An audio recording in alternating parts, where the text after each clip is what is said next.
नमस्कार दोस्तों, आज फिर से आपका यूट्यूब चैनल डेफोर कोचिंग में आपका स्वागत। कल हमने जो भाषा व व्याकरण के बारे में, सामान्य परिचय के बारे में अध्ययन किया। आज हम व्याकरण का जो पहला टॉपिक है वर्ण विचार, इसको विस्तार से पढ़ेंगे और आज का हमारा बिंदु रहेगा वर्ण विचार। कल हमने जो भाषा और व्याकरण के बारे में सामान्य रूप से अध्ययन किया, उसमें हमने ये पढ़ा कि व्याकरण के जो अंग हैं, व्याकरण के अंगों की हमने बात की थी। व्याकरण के 3 मुख्य अंग हैं, उसमें पहला जो है वो कौन सा है? वर्ण विचार है। दूसरा हमने पढ़ा है वो शब्द विचार है, और तीसरा व्याकरण का जो मुख्य अंग है वो कौन सा है? वाक्य विचार है। कि व्याकरण के मुख्य जो अंग पर हमने चर्चा की, व्याकरण के जो मुख्य जो अंग है वो 3 है। एक वर्ण विचार है, एक शब्द विचार है और एक वाक्य विचार है। वर्ण विचार के द्वारा हम भाषा का शुद्ध रूप से उच्चारण सीखते हैं कि भाषा का शुद्ध रूप से उच्चारण करने का जो ज्ञान है वो हमें वर्ण विचार के माध्यम से होता है। भाषा का शुद्ध रूप से लेखन जो कार्य है वो हम शब्द विचार के माध्यम से सीखते हैं, और भाषा का शुद्ध रूप से हम प्रयोग किस प्रकार करें, ये जो अध्ययन है वो किसके द्वारा किया जाता है? वाक्य विचार के द्वारा किया जाता है। इसलिए पूरा व्याकरण है वो 3 खंडों में बांटा गया है, एक वर्ण विचार, एक शब्द विचार, एक वाक्य विचार।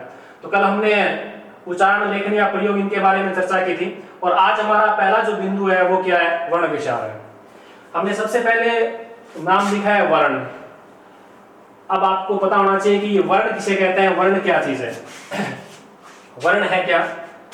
वर्ण के बारे में यदि हम चर्चा करें तो वर्ण भाषा की वह सबसे छोटी इकाई है जिसका हमने अंतिम रूप से क्या कर दिया है? विभाजन कर दिया है, और जिसका आगे विभाजन होना संभव नहीं है, उसे हम क्या कहते हैं? वर्ण कहते हैं। कि भाषा की सबसे छोटी इकाई, यदि हम भाषा की सबसे छोटी इकाई की बात करें जिसका हमने अंतिम रूप से विभाजन कर दिया है और आगे विभाजन होना उसका संभव नहीं है, उसे हम क्या कहते हैं? वर्ण कहते हैं। कि भाषा की सबसे छोटी इकाई जिसका हमने अंतिम रूप से विभाजन कर दिया है और आगे विभाजन होना संभव नहीं है, उसे हम क्या कहते हैं? वर्ण कहते हैं। जैसे हम बात करें, एक शब्द ले लिया, ये शब्द है हमारे पास सीता। ये वर्णों का एक सार्थक समूह है जिसे हम शब्द कह सकते हैं। अब इसका यदि हम विभाजन करें तो इसके अंदर 2 ध्वनि है। एक तो ध्वनि क्या है? सी है, और दूसरी ध्वनि यहाँ पर क्या आ रही है? ता आ रही है। इस सीता शब्द का हमने विभाजन 2 खंडों में कर दिया है, एक तो सी के रूप में और दूसरा हमने ता के रूप में किया है। लेकिन ये सी और ता ये वर्ण नहीं है। हमने पढ़ा है कि वर्ण भाषा की सबसे छोटी इकाई है जिसका हम क्या करेंगे? अंतिम रूप से क्या करेंगे? विभाजन करेंगे। ये जो विभाजन हुआ है वो अंतिम रूप से नहीं हुआ है। अब इसके अंदर देखें तो 2 ध्वनि आ रही है, एक तो इसके अंदर श की ध्वनि आ रही है और दूसरी यहाँ पर ध्वनि आ रही है, वो किसकी आ रही है? ए की ध्वनि आ रही है। ता का यदि विभाजन करें, इसके अंदर भी 2 ध्वनियां, एक तो तय की ध्वनि आ रही है और दूसरी ध्वनि किसकी आ रही है? आ की आ रही है। अब इन सीता जो शब्द को हमने 4 खंडों में विभाजित कर दिया है, और ये 4 जो खंड है जिसका हमने अंतिम रूप से क्या कर दिया है? विभाजन कर दिया है, ये जो इकाई है वो क्या कहलाती है? वर्ण कहलाती है।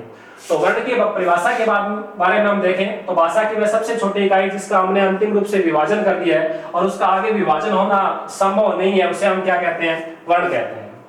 अब देखो, कल हमने ये पढ़ा है कि भाषा के जो रूप होते हैं वो 3 रूप होते हैं, एक मौखिक रूप है, एक लिखित रूप है और एक सांकेतिक रूप है। यदि हम भाषा की सबसे छोटी इकाई मौखिक रूप में देखें तो भाषा की सबसे छोटी इकाई मौखिक ध्वनि है। मौखिक इकाई है वो क्या है? ध्वनि है। यहाँ से प्रश्न पूछे जा सकते हैं कि एक तो इकाई क्या होती है? ध्वनि है। ध्वनि के बाद की बात करें तो ध्वनि के बाद का जो समूह है वो क्या है? वर्ण है। वर्ण के बाद में एक जो इकाई आती है वो क्या है? अक्षर है। अक्षर के बाद में जो एक इकाई है वो क्या है? शब्द है। और शब्द के बाद में एक इकाई है वो क्या है? पद है। और पद के बाद में एक इकाई है वो क्या आती है? वाक्यांश है। और वाक्यांश के बाद में जो अंतिम जो इकाई है वो क्या मानी जाती है? वाक्य मानी जाती है। यदि हम इसका क्रम की बात करें तो मौखिक रूप से सबसे छोटी इकाई क्या है? ध्वनि है। ध्वनि के बाद में दूसरी इकाई की बात करें तो वर्ण है। वर्ण के बाद क्या इकाई है? वो अक्षर है। इसके बाद में शब्द है, पद है, वाक्यांश है और वाक्य है। अब ध्वनि की जो बात करें तो यदि आपसे प्रश्न ये पूछा जाए कि भाषा की मौखिक रूप से सबसे छोटी इकाई क्या है, प्रश्न ये आ जाए कि भाषा की मौखिक रूप से सबसे छोटी इकाई क्या है। 4 आपको ऑप्शन मिलेंगे। आपको ए के अंदर ध्वनि दे रखा है, बी के अंदर आपको वर्ण दे रखा है, सी के से के अंदर आपको शब्द दे रखा है और द के अंदर आपको ये अक्षर दे रखा है। तो आपको प्रश्न ये पूछा गया है कि मौखिक रूप से भाषा की सबसे छोटी इकाई है, तो हमारा उत्तर क्या रहेगा? ध्वनि है। मौखिक रूप से यदि भाषा की सबसे छोटी इकाई पूछे तो क्या है? ध्वनि है। दूसरा प्रश्न आपसे ये पूछा जा सकता है कि भाषा की सबसे छोटी इकाई क्या है, या लिखित रूप से भाषा की सबसे छोटी इकाई क्या है। या तो सीधा प्रश्न आ जाए भाषा की सबसे छोटी इकाई क्या है, या फिर लिखित रूप से भाषा की सबसे छोटी इकाई क्या है, तो आपका उत्तर क्या रहेगा? वर्ण रहेगा। लिखित रूप से भाषा की सबसे छोटी इकाई हम किसे कहेंगे? वर्ण कहेंगे। कारण कि प्रत्येक जो ध्वनि होती है, प्रत्येक ध्वनि को हम क्या नहीं कह सकते? भाषा नहीं कह सकते, क्योंकि बर्तनों का गिरना, पक्षियों का बोलना, वो भी क्या है? ध्वनि है। उस ध्वनि को हम क्या नहीं कह सकते? भाषा नहीं कह सकते। भाषा कब कहलाती है? जब हम कोई भी ध्वनि है उसे हम लिपिबद्ध कर सकते हैं। लिपिबद्ध का अर्थ ये है कि जिसे हम वर्णों का रूप दे सकते हैं, वर्णों का रूप देंगे तब वो क्या कहलाती है? भाषा कहलाती है। इसलिए प्रत्येक ध्वनि क्या नहीं होती है? भाषा नहीं होती है, लेकिन प्रत्येक भाषा क्या हो सकती है? ध्वनि हो सकती है। तो इस प्रकार भाषा की सबसे छोटी इकाई आपको मौखिक रूप से पूछे तो मौखिक रूप से सबसे छोटी इकाई क्या है? ध्वनि है। और भाषा, प्रत्येक ध्वनि भाषा नहीं हो सकती, इसलिए भाषा की सबसे छोटी इकाई के रूप में देखें तो भाषा की सबसे छोटी इकाई क्या मानी जाती है? वर्ण मानी जाती है। क्योंकि ध्वनि को जब हम लिपिबद्ध कर देते हैं, लिपिबद्ध का अर्थ है उसे हमें वर्ण का रूप दे देते हैं, तब वो रूप क्या बन जाता है? भाषा रूप बन जाता है। तो सीधा प्रश्न भी आ सकता है कि भाषा की सबसे छोटी इकाई क्या है, या भाषा की लिखित रूप से सबसे छोटी इकाई क्या है, तो आपका उत्तर क्या रहेगा? वर्ण रहेगा। मौखिक रूप से पूछे तो ध्वनि है और लिखित रूप से पूछे तो क्या है? वर्ण है। इसके बाद में एक प्रश्न ये आता है कि सार्थक रूप से भाषा की सबसे छोटी इकाई क्या है। प्रश्न ये आ जाए, सार्थक रूप से भाषा की सबसे छोटी इकाई क्या है। तो सार्थक रूप से यदि हम बात करें तो सार्थक रूप से भाषा की सबसे छोटी इकाई क्या है? शब्द है। मौखिक रूप से देखें तो कौन सी है? ध्वनि है। लिखित रूप से पूछे या सीधा प्रश्न पूछे तो कौन सा है? वर्ण है। लेकिन आपसे प्रश्न ये पूछे कि सार्थक रूप से भाषा की सबसे छोटी इकाई क्या है, तो सार्थक रूप से सबसे छोटी इकाई क्या मानी जाती है? शब्द मानी जाती है। क्योंकि जो वर्णों का अपना कोई सार्थक अर्थ नहीं होता है और कई वर्ण आपस में मिल जाते हैं, उसका कोई सार्थक अर्थ निकल जाता है, तब वो इकाई क्या बनती है? शब्द बनती है। तो सार्थक रूप से भाषा की सबसे छोटी इकाई की बात पूछे तो कौन सी है? शब्द है। एक प्रश्न और बनता है यहाँ पर, यदि आपसे प्रश्न ये पूछा जाए कि भावार्थ रूप से भाषा की सबसे छोटी इकाई क्या है, भावार्थ रूप से भाषा की सबसे छोटी इकाई क्या है, तो ऑप्शन में आपको ध्वनि भी दे रखा है, वर्ण भी दे रखा है, शब्द भी दे रखा है और वाक्य भी दे रखा है। और भावार्थ रूप से आपको भाषा की सबसे छोटी इकाई पूछे तो भावार्थ रूप से भाषा की सबसे छोटी इकाई क्या मानी जाती है? वाक्य मानी जाती है। क्योंकि वर्ण और शब्दों का कोई भाव नहीं होता है, भाव किसका होता है? वाक्य का होता है। इसलिए भावार्थ रूप से भाषा की सबसे छोटी इकाई क्या मानी जाती है? वाक्य मानी जाती है। एक प्रश्न यहाँ पर यह भी बनता है कि आपको ये पूछे कि भाषा की अंतिम या मुख्य इकाई क्या है। भाषा की अंतिम या मुख्य इकाई के रूप में पूछे तो भी आपका उत्तर क्या रहेगा? वाक्य रहेगा। भाषा की मुख्य या अंतिम इकाई पूछे तो भी क्या है? वाक्य है। और भावार्थ रूप से भाषा की सबसे छोटी इकाई पूछे तो भी क्या है? वाक्य है। तो हमने एक ध्वनि के बारे में चर्चा ये की है कि भाषा की मौखिक रूप से सबसे छोटी इकाई क्या है? ध्वनि है। लिखित रूप से आपको भाषा की सबसे छोटी इकाई पूछे तो क्या है? वर्ण है। और सार्थक रूप से भाषा की सबसे छोटी इकाई पूछे तो क्या है? शब्द है। और भावार्थ रूप से भाषा की सबसे छोटी इकाई पूछे तो क्या है? वाक्य है। और मुख्य इकाई या भाषा की अंतिम इकाई पूछे तो कौन सी है? वाक्य है। अब यहाँ पर मैंने एक ध्वनि लिखा है, एक वर्ण लिखा है, एक यहाँ पर वर्ण और शब्द के बीच में एक इकाई और लिखी है जिसे हम क्या कहते हैं? अक्षर है। अब देखो वर्ण और अक्षर में अंतर क्या है। हमने वर्ण के बारे में तो ये पढ़ा है कि भाषा की वह सबसे छोटी इकाई जिसका हमने अंतिम रूप से विभाजन कर दिया है वो ध्वनि क्या कहलाती है? वर्ण ध्वनि कहलाती है। जिस प्रकार ये कह के नीचे हमने हलंत लगा दिया और इससे स्वर ध्वनि अलग कर ली, तो ये दोनों जो इकाई है वो अपनी क्या कहलाएगी? वर्ण कहलाएगी। इसका हम अंतिम रूप से विभाजन कर दिया है, इसका आगे विभाजन होना संभव नहीं है। लेकिन वर्ण और अक्षर में अंतर क्या है? अक्षर मतलब अ प्रश्न क्षर, जिसका कोई क्षय न हो, जिसका कोई विनाश न हो, जिसके कोई टुकड़े ना हो। वह ध्वनि जिसका जब हम उच्चारण करते हैं और जिसके उच्चारण में किसी प्रकार के टुकड़े न हो, मतलब जीवा के एक ही आवाज से जिसका उच्चारण किया जाता है, वो ध्वनि क्या कहलाती है? अक्षर ध्वनि कहलाती है। जैसे हम देखें आम, काम, राम, इस प्रकार के जो शब्द है वो क्या कहलाते हैं? अक्षर कहलाते हैं। तो ये वर्ण और अक्षर में क्या है? सामान्य अंतर है। अब ध्वनि हो गया, वर्ण हो गया और अक्षर है। इसके बाद में अगली जो इकाई दे रखी है वो क्या दे रखी है? शब्द दे रखी है। देखो शब्द और वर्ण में अंतर क्या है। हमने ये पढ़ा है कि भाषा की सबसे छोटी इकाई तो वर्ण है, लेकिन वर्णों का जो एक सार्थक समूह होता है उस सार्थक समूह को हम क्या कहते हैं? शब्द कहते हैं। जिस प्रकार हमने ये लिख दिया, ये एक वर्णों का एक सार्थक समूह है और जो क्या कहलाएगा? एक शब्द कहलाएगा। इसका अपना क्या एक शाब्दिक अर्थ है। तो ये सार्थक वर्णों का जो सार्थक जो समूह है वो क्या कहलाता है? शब्द कहलाता है। इसके अंदर 3 या 4 वर्णों का जो समूह है इसका यदि विभाजन करें, वर्णों के रूप में हम विभाजन करें, तो एक यहाँ पर रै ध्वनि आ रही है, एक यहाँ पर आ ध्वनि आ रही है, और एक यहाँ पर मै की ध्वनि आ रही है, और एक यहाँ पर ए की ध्वनि आ रही है। इस प्रकार 4 ध्वनियों की योग से ये इसका निर्माण हुआ है, राम शब्द का निर्माण हुआ है। तो वर्णों का जो सार्थक समूह है वो क्या कहलाता है? शब्द कहलाता है। तो ध्वनि है, वर्ण है, अक्षर है, शब्द है। इसके बाद में मैंने एक इकाई और लिखी है जिसका नाम क्या है? यहाँ पर पद है। अब पद और शब्द में अंतर क्या है? अभी सामान्य रूप से हम देखें पद किसे कहते हैं और शब्द किसे कहते हैं। ये परिभाषा के रूप में इन दोनों में हम अंतर देखें तो वर्णों का सार्थक समूह है, वर्णों का सार्थक समूह है जब तक स्वतंत्र रहता है, मतलब उसका वाक्य में प्रयोग नहीं किया जाता है, स्वतंत्र रहता है, तक वो क्या कहलाता है? शब्द कहलाता है। परिभाषा देखें शब्द और पद में अंतर क्या है कि वर्णों का ऐसा सार्थक समूह है जो क्या है? स्वतंत्र है, तो उसका वाक्य में प्रयोग नहीं किया गया है या उसके साथ कोई कारक विभक्ति का प्रयोग नहीं किया गया है, तो वो क्या कहलाता है? शब्द कहलाता है। और वर्णों का ऐसा सार्थक समूह है जो जिसका वाक्य में प्रयोग कर दिया जाता है या उसके साथ कोई कारक विभक्ति का प्रयोग कर दिया जाता है, कारक विभक्ति का प्रयोग कर दिया जाता है, तब वो क्या बन जाता है? एक पद बन जाता है। इस प्रकार मैंने यहाँ पर लिख दिया राम ने पुस्तक पढ़ी। अब यहाँ पर जो राम है वो राम यहाँ पर एक शब्द नहीं होकर व्याकरणिक दृष्टि से ये क्या कहलाएगा? एक पद कहलाएगा। राम भी यहाँ पर एक पद है, पुस्तक भी यहाँ पर एक पद है, और पढ़ना जो क्रिया है ये भी यहाँ पर क्या है? एक पद है। मतलब जो वर्णों का ऐसा सार्थक समूह है जिसका वाक्य में प्रयोग कर दिया जाता है या उसके साथ कोई कारक विभक्ति लग जाती है, तब उसका रूप क्या हो जाता है? पद हो जाता है। तो ये राम है, पुस्तक है, पढ़ है, ये क्या कहलाएंगे? व्याकरण दृष्टि से ये क्या कहलाएगा? पद कहलाएगा। तो शब्द और पद में हम सामान्य रूप से अंतर देखें तो वर्णों का सार्थक समूह जब तक स्वतंत्र होता है वो क्या कहलाता है? शब्द कहलाता है। और वर्णों का ऐसा सार्थक समूह जिसका वाक्य में प्रयोग कर दिया जाता है या उसके साथ कोई भी कारक विभक्ति लग जाती है, तब वो क्या बन जाता है? पद बन जाता है। तो ये सामान्य रूप से क्या है? शब्द और पद में अंतर है। तो आपसे पूछा जाएगा राम का पद परिचय बताइए, आपको शब्द परिचय नहीं पूछा जाएगा। यहाँ पर व्याकरण दृष्टि से ये क्या कहलाता है? पद कहलाता है। तो राम का हम पद परिचय बताएंगे तो राम क्या है? करता है, राम एक वचन है, राम पुल्लिंग है। इस प्रकार इसका क्या करवाते हैं? हम व्याकरण दृष्टि से क्या करवाते हैं? पद परिचय करवाते हैं, न कि इसका शब्द परिचय करवाते हैं। तो ये शब्द और पद में सामान्य रूप से क्या है? अंतर है। ध्वनि मौखिक रूप से भाषा की सबसे छोटी इकाई होगी। लिखित रूप से देखें तो सबसे छोटी इकाई क्या है? वर्ण है। वर्ण और अक्षर में हमने अंतर पढ़ लिया है। और वर्णों का सार्थक समूह क्या कहलाता है? शब्द कहलाता है। और ऐसा सार्थक समूह जिसका वाक्य में प्रयोग कर दिया जाता है या उसके साथ कारक विभक्ति लग जाती है, तब वो क्या बन जाता है? पद बन जाता है। अब देखो मैंने यहाँ पर लिखा है अंतिम जो इकाई है वो क्या है? वाक्य है। और वाक्य और पद के बीच में एक इकाई और है जिसे हम क्या लिखा है? वाक्यांश लिखा है।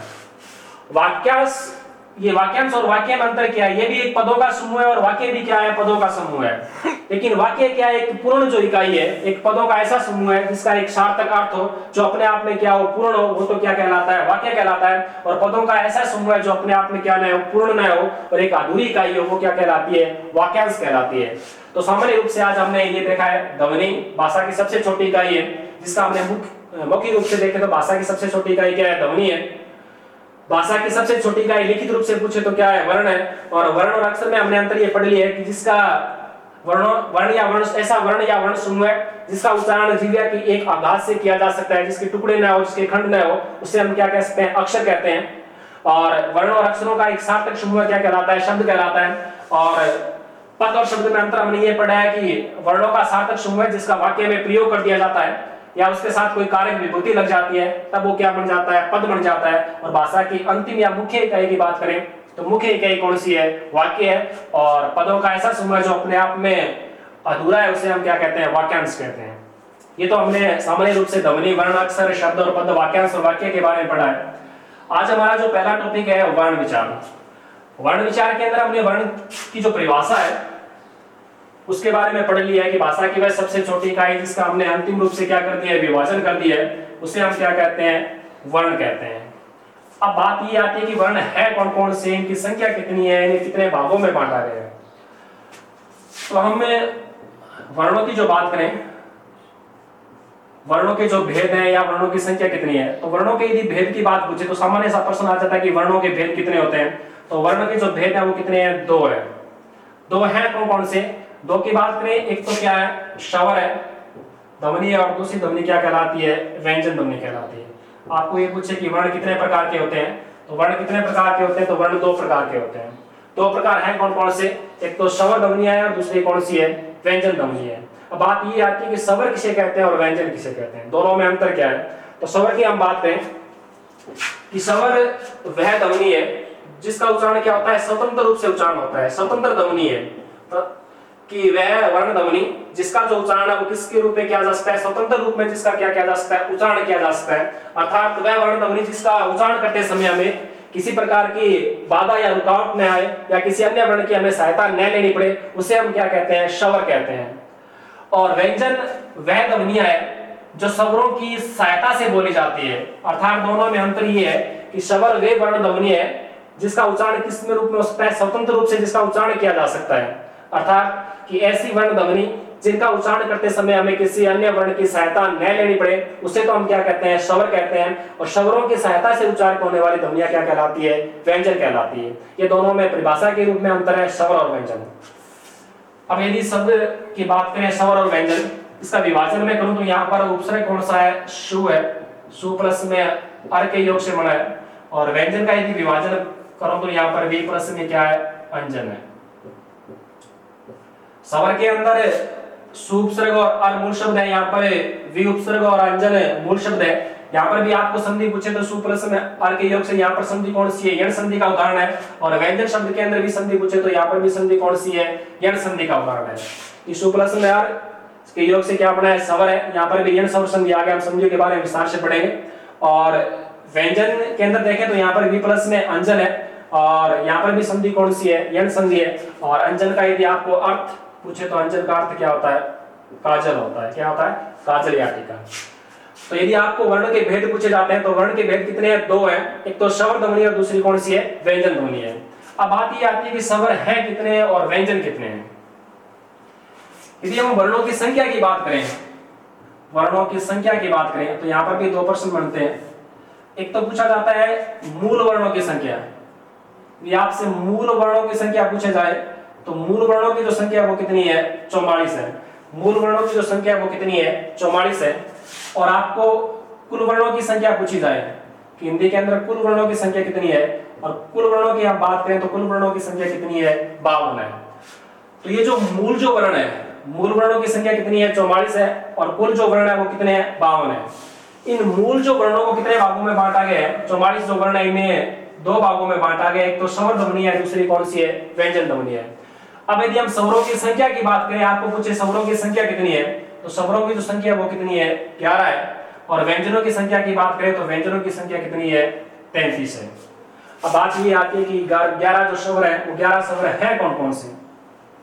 यदि हम 11 स्वरों की बात करें तो इन 11 स्वरों को भी कितने भागों में बांटा गया, आगे दो भागों में बांटा गया। सामान्य रूप से हम देखें तो ये 11 जो स्वर है इन्हें कितने भागों में बांटा गया है, दो भागों में बांटा गया है। और दो भाग हैं कौन कौन से, एक तो है हर्षवय स्वर है, कौन से है, हर्षवय स्वर है। और दूसरे जो स्वर है वो कौन से कहलाते हैं, दीर्घ स्वर कहलाते हैं। एक हर्षवय स्वर है और दूसरे कौन से हैं, दीर्घ स्वर है। सामान्य रूप से हम देखें तो स्वरों को दो भागों में बांटा गया, 11 स्वर है उनको दो भागों में बांटा गया। एक तो हर्षवय स्वर है, दूसरे कौन से हैं, दीर्घ स्वर है। अब आपको हर्षवय स्वरों की यदि संख्या पूछे, 11 में से हर्षवय स्वरों की यदि आपको संख्या पूछे तो इनकी संख्या कितनी है, 4 है। और इनकी संख्या कितनी है, 7 है। तो 7 और 4 कुल कितने हो गए, 11। तो इन 11 स्वरों को कुल कितने भागों में बांटा गया, दो भागों में बांटा गया। एक तो हर्षवय स्वर के नाम से और दूसरे कौन से हैं, दीर्घ है। अब बात ये आती है कि 4 जो हर्षवय स्वर है वो 4 हर्षवय स्वर हैं कौन कौन से। तो इन चारों की हम बात करें तो एक तो स्वर कौन सा है, ए, एक ई, उ और रे। ये 4 जो स्वर है वो क्या कहलाते हैं, हर्षवय स्वर कहलाते हैं, या एकमात्रिक स्वर कहलाते हैं, या लघु स्वर कहलाते हैं, या मूल स्वर कहलाते हैं। ये हर्षवय स्वर है, इनकी संख्या 4 है। ये 4 ए, ई, उ और रे है। दीर्घ स्वरों की बात करें, दीर्घ स्वरों की संख्या कितनी है, 7 है। ये 7 है कौन कौन से, तो हम देखें तो एक आ स्वर है, एक ई है, एक उ है, एक ए है, एक आई है, एक ओ और औ। ये जो 7 जो स्वर है वो क्या कहलाते हैं, दीर्घ स्वर कहलाते हैं, या द्विमात्रिक स्वर कहलाते हैं, और या संयुक्त स्वर कहलाते हैं। आगे हम विस्तार से पढ़ेंगे। सामान्य रूप से हम एक बार पढ़ रहे हैं कि स्वर है कितने, 11 हैं। इन्हें कितने भागों में बांटा गया है, दो भागों में बांटा गया है। एक तो हर्षवय स्वर है, दूसरे कौन से हैं, दीर्घ स्वर है।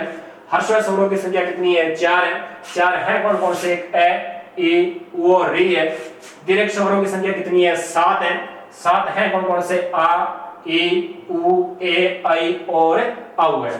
तो इस प्रकार ये स्वर है 11 स्वरों को कितने भागों में बांटा गया है? 2 भागों में बांटा गया है। अब यदि हम बात करें व्यंजनों की, मूल व्यंजनों की बात करें तो ये मूल व्यंजनों की संख्या कितनी है? 33 है। और इन 33 मूल व्यंजनों को 3 श्रेणियों में बांटा गया है, मतलब 3 भागों में इसका विभाजन किया गया है। और 3 भागों की बात करें, एक तो इन्हें कहते हैं सप्रश व्यंजन, सप्रश, और दूसरा इसका नाम है वर्गीय व्यंजन। एक तो सप्रश व्यंजन है और दूसरा इसे क्या कहते हैं? वर्गीय व्यंजन कहते हैं। एक जो वर्ण है वो कौन व्यंजन है? वो है अंतःस्थय व्यंजन। दूसरा जिसका नाम दिया गया वो है अंतःस्थय व्यंजन, और तीसरा इसका नाम दिया गया वो है ऊष्म व्यंजन। ये मूल जो 33 जो व्यंजन है इन्हें 3 श्रेणियों में या 3 भागों में बांटा गया है। 3 भागों की बात करें तो एक सप्रश या वर्गीय, दूसरे अंतःस्थय और तीसरे कौन से? ऊष्म है। देखो सप्रश व्यंजन क्यों कहते हैं कि जब हम इन वर्णों का उच्चारण करेंगे, सप्रश व्यंजनों का उच्चारण करेंगे, तो फेफड़ों से उठने वाली जो श्वास वायु है वो हमारे मुख के कोई भी जो अंग है, चाहे कंठ है, तालु है, मुर्दा है, वहां पर क्या करेगी? सप्रश करेगी, उसके बाद मुख से बाहर निकलेगी। इसलिए इन व्यंजनों को क्या कहते हैं? सप्रश व्यंजन कहते हैं। और ये 5 वर्गों में विभाजित है, इसलिए इन्हें क्या कहते हैं? वर्गीय व्यंजन भी कहते हैं। इनकी यदि आपको संख्या पूछे कि सप्रश या वर्गीय व्यंजन की संख्या कितनी है, तो इनकी संख्या कितनी मानी है? 25 मानी गई है। एक तो देखो ये सप्रश व्यंजन है, एक आगे हम पढ़ेंगे सपर्शी व्यंजन। ये सपर्शी अलग चीज है। परीक्षा में ये आ जाएगी सपर्शी व्यंजनों की संख्या कितनी है, तो सपर्शी व्यंजनों की संख्या तो कितनी होती है? 16 होती है। और आपको ये पूछे कि सप्रश या वर्गीय व्यंजनों की संख्या कितनी होती है, तो ये कितने होते हैं? 25 होते हैं। और 25 है कौन कौन से? तो ये कै से लेकर मैं तक, कै से लेकर मैं तक। इसका तात्पर्य है एक तो कै वर्ग पूरा हो जाएगा, 5 वर्ण इसमें आ जाएंगे, एक चै वर्ग है 5 वर्ण इसमें आ जाएंगे, और एक टै वर्ग है 5 इसमें हो गए, और एक तै वर्ग है 5 वर्ण इसमें हो गए, और एक पै वर्ग है 5 वर्ण इसमें हो गए। कुल संख्या की यदि हम बात करें, कुल संख्या कितनी होगी? 25 हो गई। ठीक है ना। तो सप्रश या वर्गीय व्यंजनों की जो कुल संख्या वो कितनी है? 25 है। 25 है कौन कौन से? तो कै से लेकर मैं तक है, और एक कै वर्ग, चै वर्ग, टै वर्ग, तै वर्ग और पै वर्ग है। तो ये जो 33 व्यंजन है इन्हें 3 श्रेणियों में बांटा गया। पहला आपने सप्रश या वर्गीय व्यंजनों के बारे में पढ़ा है। दूसरा है अंतःस्थय व्यंजन, या इसे अर्धश्रवण भी कहते हैं। आगे हम पढ़ेंगे अर्धश्रवण भी कहते हैं, या अंतःस्थय व्यंजन है। अंतःस्थय मतलब ये व्यंजन और श्रवण के मध्य की ध्वनि मानी जाती है, और ये इसलिए इन्हें क्या कहते हैं? अंतःस्थय व्यंजन कहते हैं। इनकी यदि हम संख्या की बात करें, इनकी संख्या की बात करें तो इनकी संख्या कितनी है? 4 है। ये 4 है कौन कौन से? ये, रे, ले और वे। ये 4 जो वर्ण ध्वनि है वो क्या कहलाती है? अंतःस्थय व्यंजन कहलाते हैं। ठीक है ना। ये, रे, ल, वे, ये 4 अंतःस्थय व्यंजन है। और इसके बाद में ऊष्म व्यंजन, इनकी भी संख्या आपको पूछे तो इनकी भी संख्या कितनी है? 4 है। और ये 4 है कौन कौन से? श और है। इस प्रकार ये 33 व्यंजनों, इनको कितने भागों में बांटा गया है? 3 भागों या 3 श्रेणियों में बांटा गया है। एक सप्रश या वर्गीय व्यंजन है जिनकी संख्या कितनी है? 25 है। एक अंतःस्थय व्यंजन है जिनकी संख्या कितनी है? 4 है। ये, रे, ल, वे। एक ऊष्म व्यंजन है जिनकी संख्या भी कितनी है? 4 है। और 4 है कौन से? श और है। ये हमने मूल वर्णों के बारे में पढ़ा है कि मूल वर्णों की हमने जो बात की है कि मूल वर्णों की जो संख्या कितनी है? 44 है। और इन 44 वर्णों को कितने भागों में बांटा गया है? 2 भागों में बांटा गया है। 2 भाग हमने पढ़ लिए हैं। 2 भाग है कौन कौन से? एक तो स्वर है, दूसरे क्या है? व्यंजन है। परिभाषा के रूप में हमने अंतर ये पढ़ा है कि स्वर वे ध्वनियां है जिनका उच्चारण स्वतंत्र रूप से जिसका क्या किया जाता है? उच्चारण किया जाता है। अर्थात वे वर्ण ध्वनियां जिनके उच्चारण में किसी अन्य वर्ण की हमें सहायता न लेनी पड़े, वो ध्वनि क्या कहलाती है? स्वर ध्वनियां कहलाती है। और व्यंजन की हम बात करें तो स्वरों की सहायता से उच्चारित होने वाली ध्वनियां क्या कहलाती है? व्यंजन ध्वनियां कहलाती है। ये हमने परिभाषा के रूप में अंतर पढ़ा है। इसके बाद में संख्या के रूप में देखें तो स्वरों की जो संख्या वो कितनी है? 11 है। और व्यंजन मूल संख्या पूछे तो कितने हैं? 33 है। इन 11 स्वरों को सामान्य रूप से 2 भागों में बांटा गया है। 2 भाग है कौन कौन से? एक तो हर्षवाय स्वर है और दूसरे कौन से हैं? दीर्घ स्वर है। हर्षवाय स्वरों की संख्या पूछे तो कितने हैं? 4 है। और दीर्घ स्वरों की संख्या पूछे तो कितने हैं? 7 है। हर्षवाय स्वर 4 है कौन कौन से? तो आपको बताना है एक ए, ई, उ और री है। और दीर्घ स्वरों की बात पूछे तो दीर्घ स्वर कौन से हैं? 7 आ, ई, उ, ए, आई और औ है। यहाँ से कोई भी प्रश्न आ सकता है, 4 आपको ऑप्शन मिलेंगे, 3 ह्रस्व वाला मिल जाएगा और 1 दीर्घ वाला मिल जाएगा, और आपको पूछ लेगा निम्न में से दीर्घ स्वर कौन सा है। तो इस प्रकार आपको याद रखना है 4 ह्रस्व कौन कौन से हैं और 7 दीर्घ कौन कौन से हैं। इसके बाद हमने व्यंजन के बारे में सामान्य रूप से ये पढ़ा है कि वर्णों की सहायता से उच्चारित होने वाली ध्वनियां क्या कहलाती है, व्यंजन कहलाती है। और मूल व्यंजनों की जो संख्या मानी गई है वो कितनी मानी गई है, 33 मानी गई है। और इन 33 व्यंजनों को 3 श्रेणियों या 3 भागों में विभाजित किया गया है। 3 भागों की हम बात करें, एक तो सप्रश या वर्गीय व्यंजन है, और एक अंतस्थ व्यंजन है, और एक उष्म व्यंजन है। सप्रश या वर्गीय व्यंजनों की संख्या पूछे तो कितनी बतानी है, 25 है। 25 है कौन कौन से, एक तो कै से लेकर मैं तक, कैसे लेकर मैं तक, ये 5 वर्ग हो जाएंगे, इसलिए इन्हें वर्गीय व्यंजन भी कहते हैं। और इनकी कुल संख्या कितनी है, 25 है।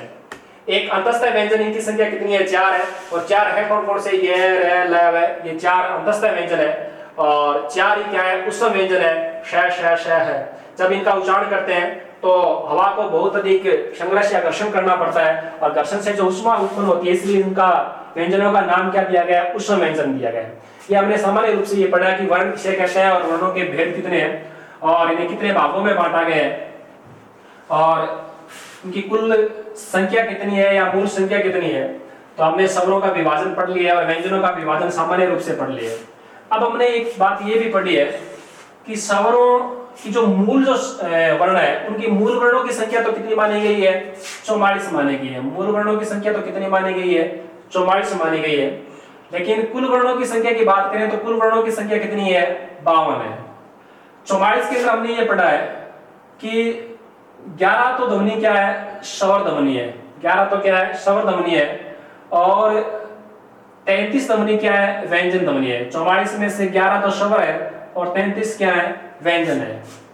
लेकिन यदि हम कुल वर्णों की बात करें तो कुल वर्णों की संख्या कितनी है, 52 है। अब कुल वर्ण है कौन कौन से, अलग 44 के अलावा कौन कौन से वर्ण रह गए, तो हम चर्चा करें कि 2 ध्वनि देखो यहाँ पर हम जब हम स्वर लिखते हैं इस प्रकार ए आ, इस प्रकार ये स्वर लिखते हैं तो वर्णमाला के अंदर अंत में हम अंग और अह, ये 2 ध्वनियां लिखते हैं अंग और अह के रूप में। लेकिन जब हमने स्वरों की बात की है, स्वरों की गणना की है, तो इन दोनों ध्वनियों को हमने क्या नहीं किया है, इनमें शामिल नहीं किया है और न ही हमने 33 मूल व्यंजनों में शामिल किया गया है। अब आपके दिमाग में ये प्रश्न आता हो तो अंग और है क्या चीज, जबकि लिखते हैं हम स्वरों की वर्णमाला के साथ लिखते हैं, लेकिन न तो हमने इसको स्वरों में शामिल किया गया और न ही हमने इनको व्यंजनों में शामिल किया गया है। अंग और है की बात करें, एक तो अंग और एक है, मतलब अनुस्वार और विसर्ग के रूप में। ये दोनों जो ध्वनियां है वो हिंदी के अंदर एक अलग नाम से जानी जाती है और जिसका नाम क्या है, ए योग वाई। ए योग वाई ध्वनियां। ए योग वाई से तात्पर्य है यहाँ पर तो ए प्लस में योग है। ए का अर्थ क्या होता है, नहीं होता है, और योग का अर्थ क्या हो गया, जोड़ना। अर्थात ऐसी ध्वनि जिनका योग न तो स्वरों में किया जाता है और न ही व्यंजनों में किया जाता है, इसलिए वो दोनों ध्वनियां क्या कहलाती है, ए योग वाई ध्वनि कहलाती है। तो ये 2 ध्वनियां है तो हमने न तो स्वरों में शामिल किया और न व्यंजनों में शामिल किया है। अलग से इसका हिंदी के अंदर अलग से नाम दिया गया है, ए योग वाई ध्वनि। और ए योग वाई ध्वनियों की संख्या कितनी है, 2 है। सीधा प्रश्न आ सकता है परीक्षा के अंदर कि हिंदी के अंदर ए योग वाई वर्ण है, उनकी संख्या कितनी है। तो इनकी जो ध्वनियों की संख्या कितनी है, 2 है। 2 है कौन कौन से, एक तो अंग और अह, अनुस्वार और विसर्ग है। ये 2 ध्वनियां क्या कहलाती है, ए योग वाई ध्वनि कहलाती है। अब आपके दिमाग में ये बात आती होगी कि इससे न तो स्वरों में शामिल किया और न व्यंजनों में शामिल किया गया। इन्हें स्वरों में शामिल क्यों नहीं किया गया, कि व्यंजनों में शामिल क्यों नहीं किया है।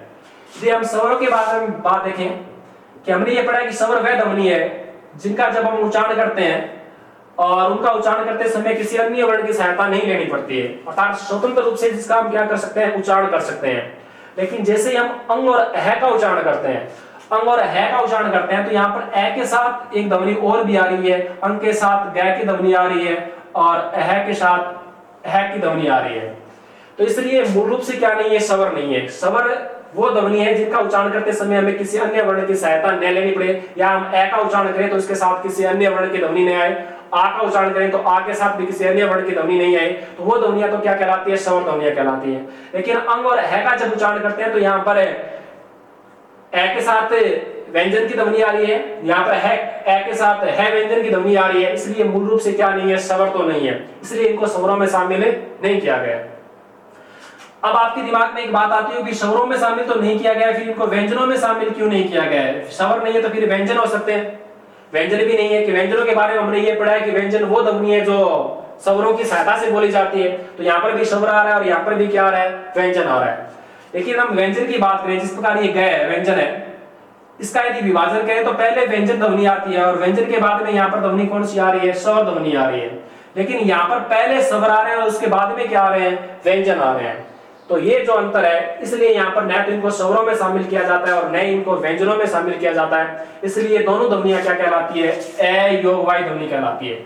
इसलिए हिंदी के अंदर आपको ये पूछे कि ए योग वाई वर्णित ध्वनियां या कितनी है, तो कितनी है, दो है। दो है कौन कौन सी, एक तो अनुस्वार है, दूसरी कौन सी है, विसर्ग है। तो यदि हम 44 वर्णों की बात करें तो 11 तो हमारे पास क्या हो गए, स्वर हो गए, 33 हमारे पास क्या हो गए, व्यंजन हो गए, और दो जो ध्वनि है वो दो ध्वनि कौन सी होगी, ए योग वाई ध्वनि होगी। तो इस प्रकार ये 44 तो कितने हो गए, 46 हो गए। अब बात हम करते हैं कुल जो ध्वनि है वो कितनी है, 52 है। इसके अलावा हम देखो चार हिंदी के अंदर जो वर्ण है वो क्या कहलाते हैं, शुद्ध वर्ण कहलाते हैं। क्या कहलाते हैं, शुद्ध वर्ण कहलाते हैं। आपको ये पूछे कि शुद्ध वर्णों की संख्या कितनी है, तो शुद्ध वर्णों की संख्या कितनी है, 4 है।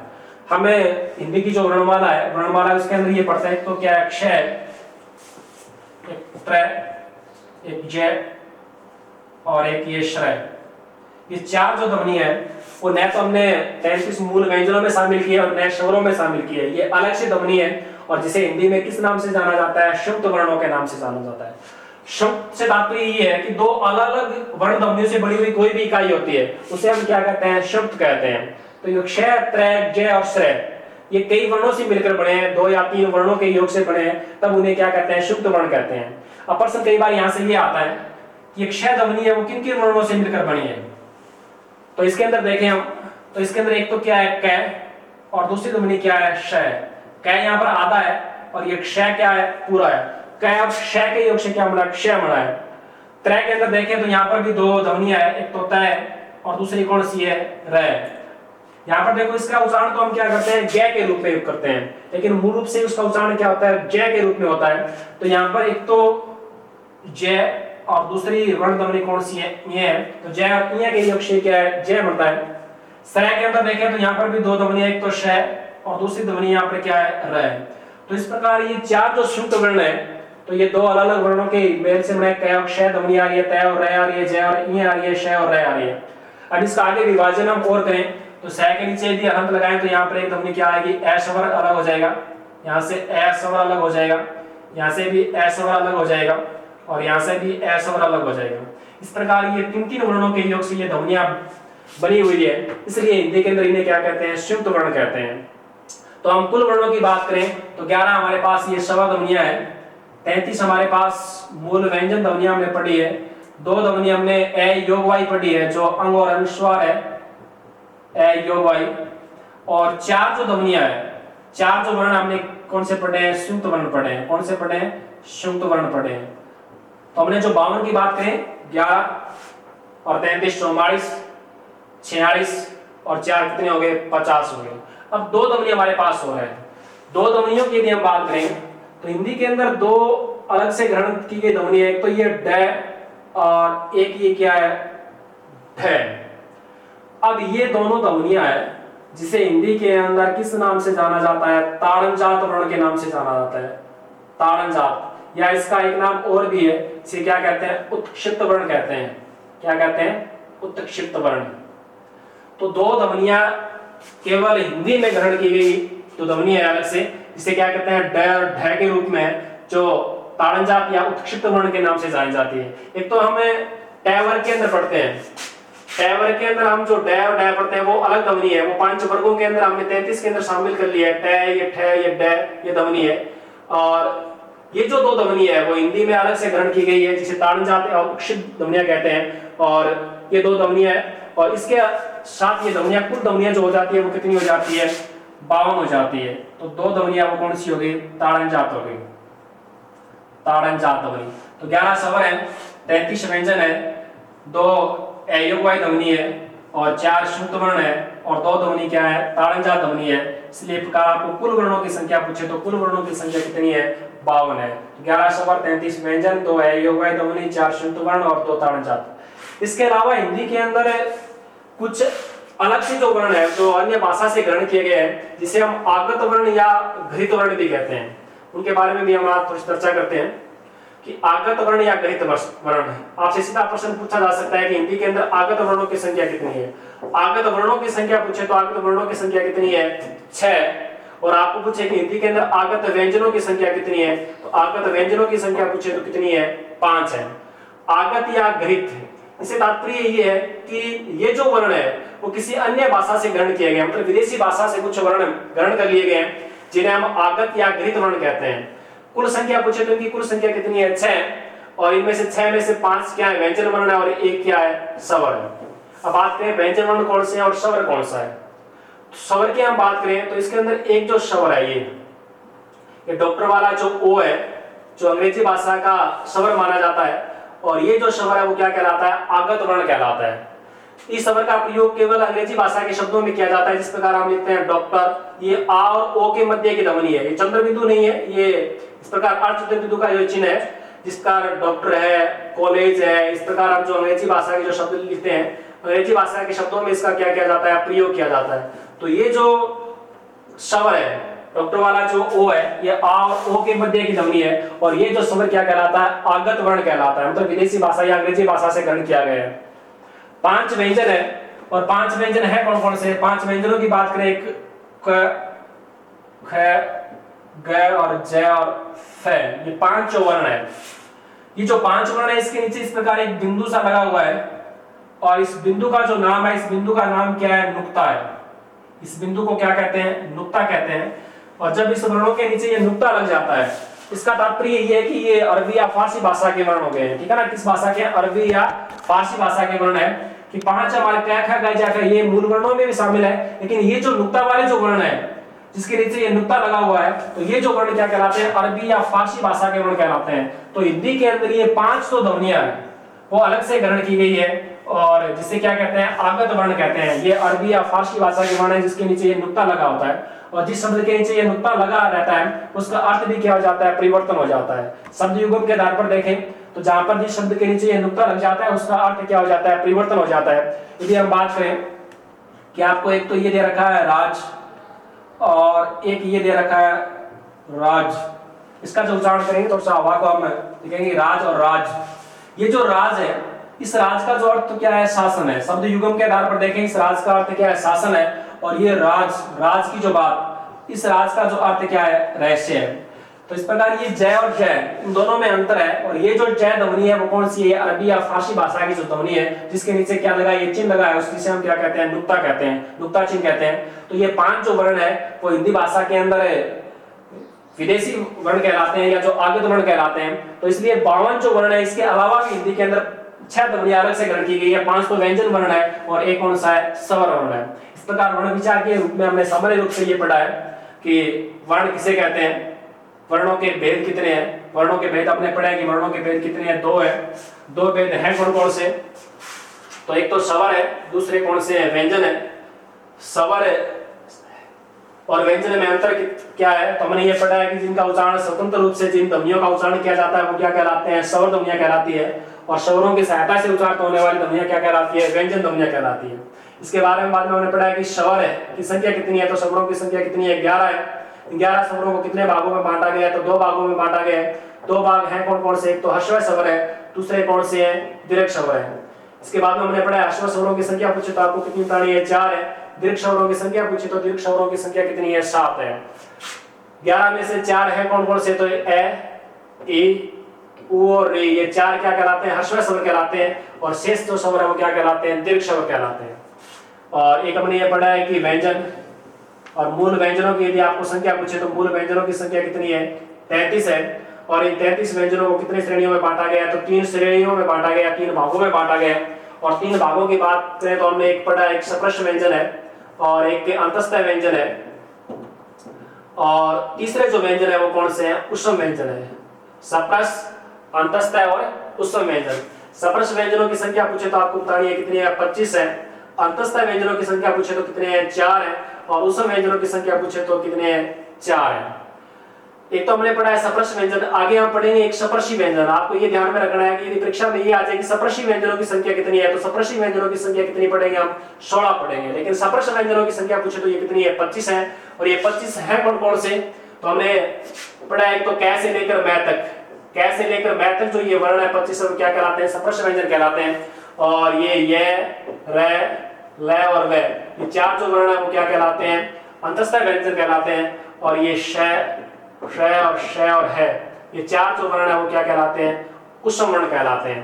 तो इस प्रकार ये व्यंजनों को कितने भागों में बांटा गया, 2 भागों में बांटा गया। इसके अलावा हमने ये पढ़ा है कि मूल वर्णों के अलावा यदि हम कुल वर्णों की बात करें तो कुल वर्णों की संख्या कितनी है, 52 है।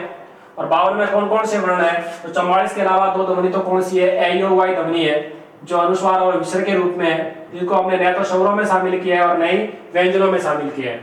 4 ध्वनि यहाँ पर कौन सी है, 4 व्यंजन ध्वनियां हैं जो संयुक्त ध्वनियां है, जिसमें क्षेत्र ग अक्षर है जो 4 संयुक्त वर्ण है। और 2 ध्वनियां हमने ये पढ़ी है, 2 ध्वनि कौन सी है, तो ताड़नजात नाम से जानी जाती है। इस प्रकार हिंदी के अंदर मूल या कुल वर्णों की संख्या की बात करें तो कुल वर्णों की संख्या कितनी है, 52 है। इसके अलावा हमने कुल वर्णों के अलावा 6 वर्णों के बारे में और पढ़ा है कि इन 52 वर्णों के अलावा भी हिंदी के अंदर कुछ ध्वनियां अलग है, जिसे आगत वर्ण कहते हैं, आगत या घृत वर्ण कहते हैं, आगत वर्ण।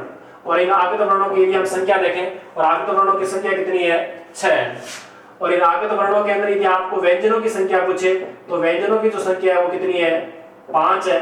और स्वरों की बात पूछे तो स्वरों की संख्या कितनी है, 1 है। एक स्वर है कौन सा, तो ये हमने ये पढ़ा है, ये डॉक्टर वाला जो ओ है, अंग्रेजी भाषा का ये स्वर है और इसका प्रयोग केवल अंग्रेजी भाषा के शब्दों में किया जाता है, तो ये आगत स्वर कहलाता है। और 5 हमने व्यंजन पढ़े, क ख ग च है, और जिसके नीचे एक बिंदु लगा होता है, इस बिंदु का जो नाम है वो क्या है, नुक्ता है। क्या नाम है, नुक्ता है। और कल हमें विस्तार से वर्ण विचार का जो वर्गीकरण है वो पढ़ेंगे, जो स्वरों का वर्गीकरण कितने प्रकार से किया गया है, व्यंजनों का वर्गीकरण कितने प्रकार से किया गया है। धन्यवाद।